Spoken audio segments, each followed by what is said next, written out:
Beautifully written. Love the ending. 3 stars. No, I'm just kidding.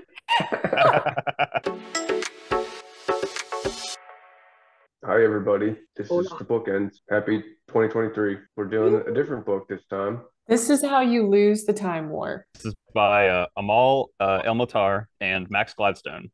They're Sounds married, familiar. right? Are they? I don't actually know. I don't know why I said that. Spicy. Maybe not.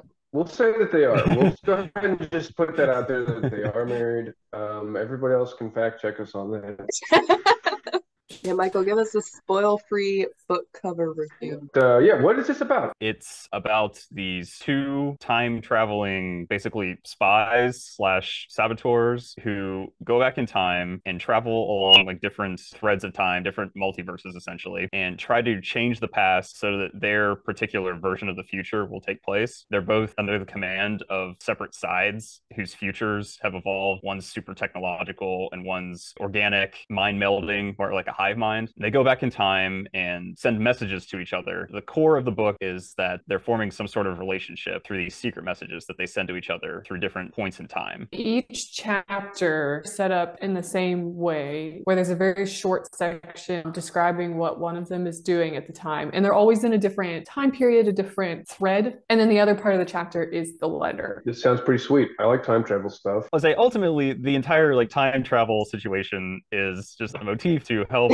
center what is a romance. Should we do ratings or? Yeah, let's do ratings. Let's do the reviews. Michael, let's start with you. I give this book like a 4.5 stars. Okay. Loved it. It's like tickled all the like parts where they're traveling through time and stuff. It's all like really great references to other sci-fi scenarios and scenes. The actual like love story fits really well. This book reminded me a lot of one of my favorite ones, The History of You, which the movie Arrival is based off of. I thought it was clever. I know the authors actually wrote the letters. Like they would write a letter and then send it to the other author. They created the world and then decided, okay, now we're going to send the letters back and forth. So I thought that was a really cool way of making it all work out. So yeah, I really like this one. All right, Christine. Beautifully written. Love the ending. 3 stars. No, I'm just kidding.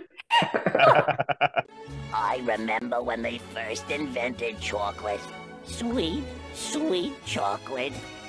I always hated it. I feel like it should be like a really high rating book, like 4.5 or 5, just from the sheer skill. The authors did a really good job. From a reading experience standpoint, it was probably more of like a between a 3 and a 4. This isn't like the type of book I would normally read. And it did take me kind of a long time to read. This probably says more about me than it does the author. It took me like a long time to read a chapter and understand what was going on. And I still don't feel like I fully understood the book, but I appreciated a lot of the references. So yeah, reading experience, I'll say like 3.5 stars maybe. But the book itself is really well written and probably deserves like a 4.5 or 5. All right, Katie. Okay, Lay I it on us. should qualify this with it has grown on me since I read it. But immediately after I put the book down, I rate my books and I gave this one 2 stars. Oh, man. Because I did not enjoy reading it. I don't know if it's the book's fault. I don't like novellas. I hate them. I feel like they don't have enough time to explain the world. And I think that's a lot of where my frustration comes from, is because there is a lot of potentially interesting sci-fi in this and they don't have time to fully, like manifest that and explain it to you. And maybe if they did, it would lose its wonder.